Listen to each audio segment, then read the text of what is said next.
Why do some people feel nothing toward special days?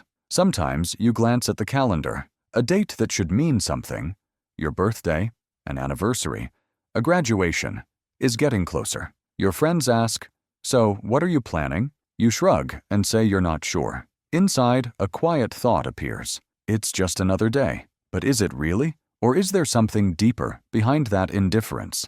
Something you may not have noticed yet. For many people, this seems simple. They say celebrations are unnecessary, exaggerated, or a waste of time. But look closer. These words often hide something, because ignoring special days is usually a way of ignoring what those days make you feel. So we should ask, what happened that made a once exciting day start to feel no different from any ordinary one? Most stories begin in childhood. Maybe no one paid attention to you back then. Maybe the birthday party you waited for stayed empty. Maybe the home you grew up in was too chaotic for anyone to make you feel special. And with each disappointment, the brain learned a quiet lesson. Don't expect too much. If you hope, you'll get hurt. This is a small version of what psychologists call learned helplessness. Over time, special days lose their meaning because the trust needed to give those days meaning was never allowed to grow. For some people, the reason is less emotional and more practical. Life moves fast.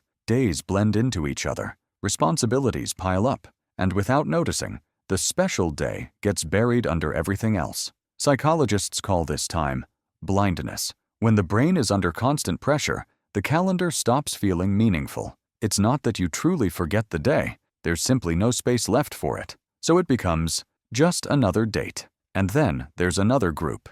People who choose not to celebrate. For them, not caring feels like maturity. From the outside, they may seem cold, but inside, a different mechanism is working. They don't measure their worth by gifts, surprises, or big parties. This isn't emotional distance.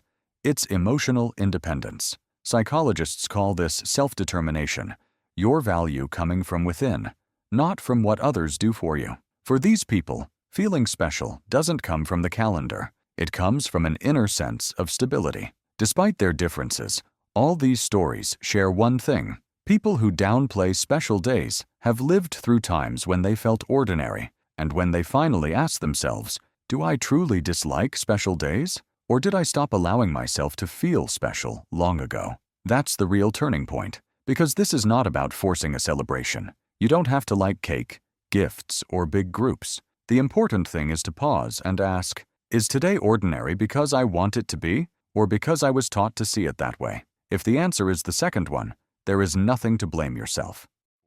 It's simply an unmet need, resurfacing after years of silence. And there's something else we must say clearly.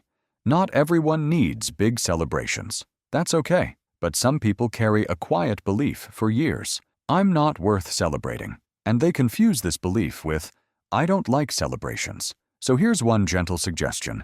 Today, even for a brief moment, do something that reminds you you're special. It doesn't have to be big. A coffee, a short walk, even a deep breath. Because special days aren't really about others.